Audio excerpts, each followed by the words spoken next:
Educação cristã, nós vamos fazer hoje, né, o fechamento de todas as ideias, fazer o resumo de todas as ideias do autor Alain Brizotti, né, esse livro top, né? Lembra desse livro? Recomendo para você sempre, divulgue, ajude aí o Alain Brizotti no seu livro Novos Tempos e Eternas Verdades, né? E ele vai colocar princípios que você não pode negociar. Essa é a ideia geral, a gente tem que sempre lembrar disso. No capítulo 8, nós vamos fazer o caminho contrário. Ele sempre coloca um negócio chamado repense. Repense, ele está fazendo a revisão dos conceitos. É o mesmo que você faz comigo na aula de história, quando eu chamo a aula de pare e pense, né? Você pensar nos conceitos da prova, ou da aula, ou fazer uma questão para relembrar tudo que foi escrito e pensado e dito. O autor está fazendo isso também, um repense. Então, quando você leu esse livro, quando você leu o capítulo 8, você aprendeu que a vida é uma oportunidade. E ele coloca assim: aprenda a arte de aproveitar o tempo. O tempo são as oportunidades, né? Ele coloca: seja grato pela sua vida, faça a sua vida valer a pena. Na ótica dele tem pessoas que estão vivas e vivendo, é claro, uma vida normal, básica, e tem pessoas que estão fazendo valer a sua vida, ou seja, estão além de estar vivo e vivendo, que é um contrassenso, mas está fazendo valer a pena, tem significado a vida dele tanto para ele quanto para outras pessoas. Então aproveite as oportunidades, faça valer a pena a sua vida. No 7, então ele faz o repense falando o seguinte: pensar em Deus é abrir mão do controle. Deus não cabe na sua lógica. O autor chama Deus não cabe na sua caixinha de explicação. E eu até acho assim fantástico os teólogos, né? Eu também gastei 4 anos da minha vida estudando teologia, fazendo curso de teologia, e sempre procurando entender os teólogos. Os teólogos são pessoas que tentam entender a lógica, a cabeça, o sentimento, as vontades de Deus. Eu acho um cara extraordinário, porque um ser humano normalzão, com a mente limitada, tentar entender o grande Deus, o eterno Deus, o Criador de tudo, é uma tarefa árdua, é uma tarefa difícil. Então, não tente colocar Deus dentro da sua caixa de explicação. Quer ver um exemplo? Você acha que Deus só pode abençoar pessoas de um certo grupo religioso. Isso você colocou dentro da sua mente. Aí você vê Deus abençoando a humanidade toda. Aí aquela caixinha que você colocou Deus aqui, aquela explicaçãozinha que você deu para Deus, perdeu sentido, porque Deus, ele não tem compromisso com as suas explicações, com a sua lógica. Então o contrário pode acontecer também. Quando todo mundo fala: não, isso não tem lógica, Deus não pode fazer isso por você. Acredite, Deus pode fazer o extraordinário por você. Deus pode fazer milagres, Deus pode fazer tudo por você, né? Nós é que limitamos, nós é que não acreditamos, nós é que colocamos Deus dentro de uma caixinha. Fala: não, isso Deus não mexe, isso Deus não faz. Deus pode tudo, Ele é Deus. Nós é que não podemos nada, Ele pode tudo. Tome cuidado, né, então, com as suas tentativas de explicar a Deus. Somos alvos do amor e do seu cuidado. Outra coisa, não deixe o mundo, a circunstância, a vida dizer o contrário. Você é alvo da criação, você é alvo do amor, você é alvo dos cuidados de Deus. Santo Agostinho fala uma frase top, fala assim, ó: somos criação de Deus e o nosso coração fica inquieto enquanto não repousamos nele. Vou repetir: somos criação de Deus e nosso coração fica inquieto enquanto não repousamos nele.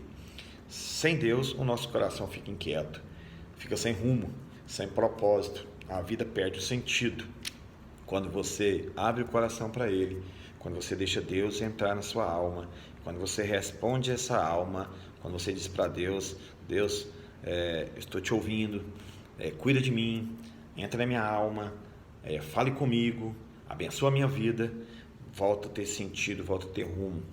Santo Agostinho era um cidadão inquieto, ele disse que sofria crises existenciais, ele não achava sentido em nada, tudo que ele fazia não achava sentido. Ele era um grande professor universitário, não achava sentido, né? Ele procurou os prazeres dessa vida, ele disse que não achava sentido, até quando ele pôde então encontrar nessa experiência sobrenatural o sentido para a vida. Deus é essa experiência, né? É essa paz interior para a sua alma. Uma boa definição que Santo Agostinho dava, né? Nós somos inquietos, ansiosos, perturbados sem Deus, e Deus dá sentido paz, plenitude para a nossa alma. Top, né? Então, repito mais uma vez, somos criação de Deus e nosso coração fica inquieto enquanto não repousamos nele. Repouse nele, descanse nele, confie nele e tudo vai dar certo. Bacana? O 6, ele trouxe um tema que chama a presença do mal, e ele fala: o mal é real. Primeira coisa que o autor tem que deixar claro é que o mal é real. Só que a frase que eu mais gosto do autor é: o mal é real, mas não é invencível. Nós podemos vencer as perturbações, as faces, as presenças desse mal nessa vida.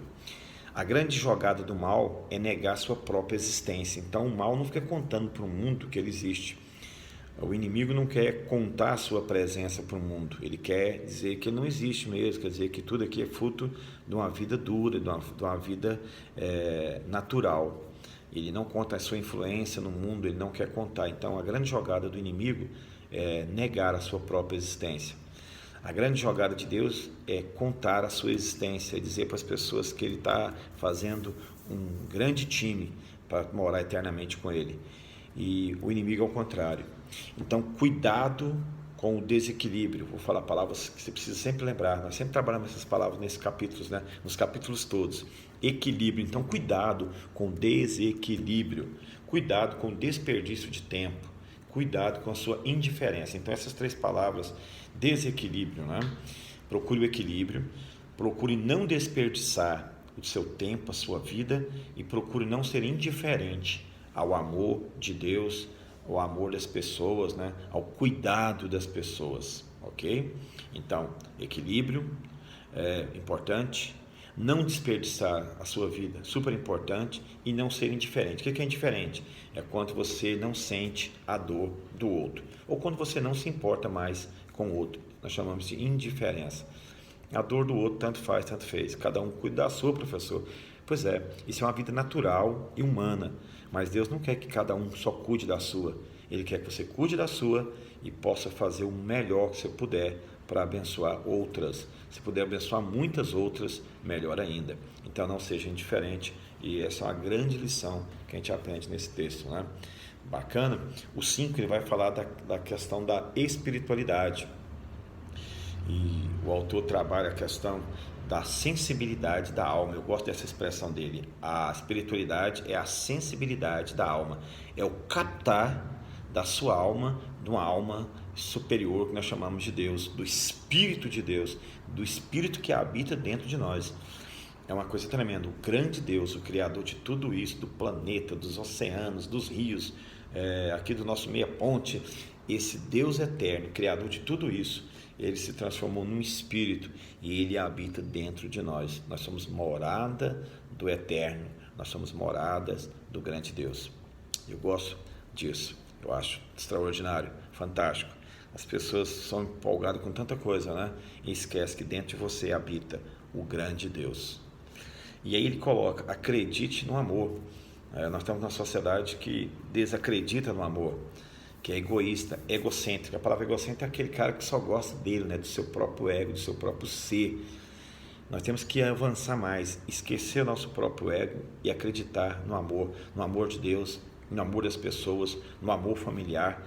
Nós estamos vendo uma sociedade pós-moderna que as pessoas deixaram de acreditar no amor de Deus, no amor da família e no amor dos outros. E no amor dos outros é péssimo, né?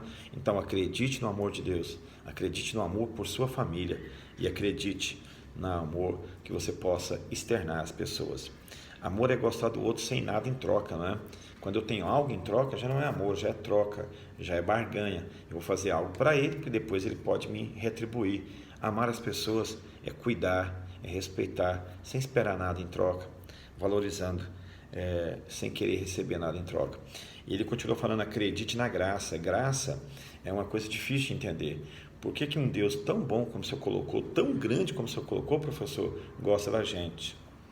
Essa é a explicação. Graça. O que é graça? Graça é o amor imerecido. Você é amado por Deus, não fazendo nada. E tudo que você fizer, Deus não vai aumentar o amor dele por você. E nada que você deixou de fazer, Deus vai deixar de amar do tanto que ele te ama. Porque ele te ama pela graça e não pelos seus méritos, não pelo aquilo que você faz. Acredite nessa vida. Vale a pena viver. Espero ter contribuído com essas retomadas do Alain Brizotti. Nas próximas aulas a gente vai avançar em novos textos e eu queria que você colocasse em prática. Acima de tudo, coloque em prática aquilo que você aprendeu. Aprender um monte de coisa e não colocar em prática não tem muito sentido. Jesus disse que o homem que escuta muita coisa, mas não pratica, é igual um cara que constrói a casa sem nenhuma base, coloca a casa na areia. As pessoas que acreditam, escutam e praticam são como uma pessoa que constrói a sua casa numa grande rocha, ou seja, nenhum vento, nenhuma chuva, nenhuma tempestade dessa vida vai derrubar a sua casa. Fique em paz, fique com Deus, fique com o Eterno, Ele habita em você. Um grande abraço.